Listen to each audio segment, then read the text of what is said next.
Institute of chartered accountants of ઇન્ડિયાએ જાન્યુઆરી 2026માં લેવાયેલી CA final પરીક્ષાનું પરિણામ જાહેર કર્યું છે। આ પરિણામમાં અમદાવાદ કેન્દ્રના વિદ્યાર્થીઓએ રાષ્ટ્રીય સ્તરે ઝળકતું પ્રદર્શન કર્યું છે। અમદાવાદ સેન્ટરના 2 તેજસ્વી વિદ્યાર્થીઓએ ઓલ ઇન્ડિયા રેન્કર્સ લિસ્ટમાં સ્થાન મેળવી શહેરનું ગૌરવ વધાર્યું છે, જેમાં હર્ષ સોનારાએ ઓલ ઇન્ડિયા 9મો રેન્ક અને નિમિષ શાહે ઓલ ઇન્ડિયા 27મો રેન્ક પ્રાપ્ત કર્યો છે। સમગ્ર દેશનું 10.97% પરિણામ આવ્યું છે। અમદાવાદનું 13.86% પરિણામ આવ્યું છે।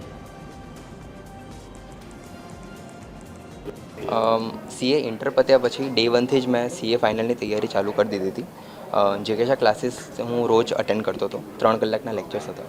સો 2 વર્ષ સુધી કોન્સ્ટન્ટલી અટેન્ડ કર્યા અને છેલ્લા 1 વર્ષમાં કોન્સ્ટન્ટ રિવિઝન્સ જેટલા થઈ શકે એ હું ટ્રાય કરતો હતો અને જેટલા બી ડિફિકલ્ટ સબ્જેક્ટ્સ છે કે ડિફિકલ્ટ કોન્સેપ્ટ છે એને હું કેટલી જલ્દી સમજી શકું છું એકદમ અને ક્વેશ્ચન્સ કેટલી જલ્દી ટ્રાય કરું છું। એ પરિવારનો સપોર્ટ કેવો રહ્યો છે?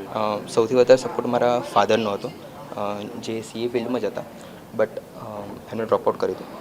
સો એ જ મારું એક મોટિવેશન હતું કે હું પણ સીએ કમ્પ્લીટ કરું।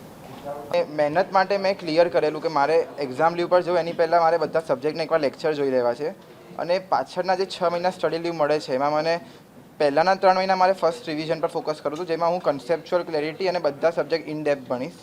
પાછળના 3 મહિના જેટલા વધારે રિવિઝન થઈ શકે એટલા બધા રિવિઝન કરવા હતા અને આઈસીઆઈના આરટીપીસ ને એમટીપીસ સોલ્વ કરેલા, જેનાથી કોન્ફિડન્સ વધે અને વધારે પેપર લખશું તો એનાથી બી કોન્ફિડન્સ વધશે। सो पूरे भारत में 7,590 सीए हुए हैं कल। नॉर्मली 12,000 के आसपास रहते हैं, जो 7,000 हुए। ग्रुप 1 में 53,652 स्टूडेंट अपेयर हुए थे, उसमें से 11,282 स्टूडेंट पास हुए और द ग्रुप का रिजल्ट था 21.3%। क्लियर। सो पूरे भारत में 2,426 सीए पास हुए एक ही अटेम्प्ट में, जिन्होंने एक साथ दोनों ग्रुप दिए थे, दोनों ग्रुप पास हुए। और उनके अलावा जो पेंडिंग्स, एक ग्रुप पास था, कोई 2 ग्रुप पास थे, कुल मिला के 7,590 सीए पास हुए।